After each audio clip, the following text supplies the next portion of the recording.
वंश की रक्षा। किसी पर्वत प्रदेश में मंदबिश नाम का एक वृद्ध सर्प रहता था। एक दिन वह विचार करने लगा कि ऐसा क्या उपाय हो सकता है जिसमें बिना परिश्रम किए ही उनकी आजीविका चलती रहे।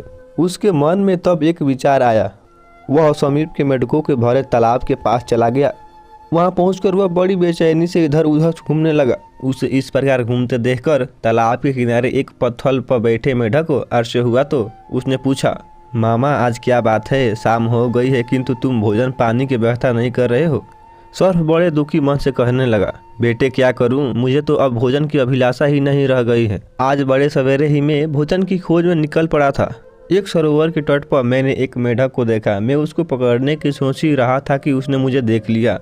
ब्राह्मण शौध में लीन थे, वह उसके मध्य जाकर कहीं छिप गया। उसको तो मैंने फिर देखा नहीं, किंतु उसके भ्रम में मैंने एक ब्राह्मण के पुत्र के अंगूठे को काट लिया। उससे उसकी तत्काल मृत्यु हो गई। उसके पिता को इसका बड़ा दुख हुआ और उसके शोकाल कुल पिता ने मुझे श्राप देते हुए कहा, दृष्ट, तुमने मेरे पुत्र को बिना किसी अपराध को काटा है। अपने इस अपराध के कारण तुमको मेढक का वाहन बनना पड़ेगा। बस तुम लोगों के वाहन बनने के लिए उद्देश्य से ही मैं यहाँ तुम लोगों के पास आया हूँ। मेढक सर्प से यह बात सुनकर अपने परिजनों के पास गया और उसको भी उसने सर्प की वह बात सुना दी। इस प्रकार एक से दूसरे और दूसरे से तीसरे कानों में जाती हुई यह बात सब मेढकों तक पहुंच गई।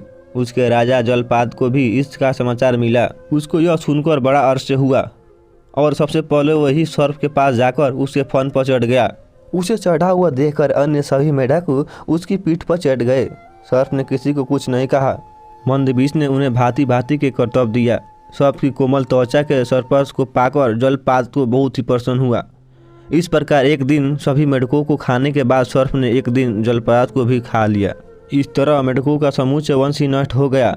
इसलिए कहते हैं कि अपने हितैषियों की रक्षा करने से हमारी भी रक्षा होती है। क्यों दोस्तों, आपका क्या कहना है इस कहानी के बारे में? कमेंट करके हमें भी बताना। वीडियो को लाइक करके चैनल को सब्सक्राइब कर लीजिए और साथ में घंटी को दबाकर ऑल पर सेट कर ले ताकि आने वाली वीडियो आपको तुरंत मिले। मुझे दीजिए अगले वीडियो तक इजाज़त। तब तक के लिए धन्यवाद।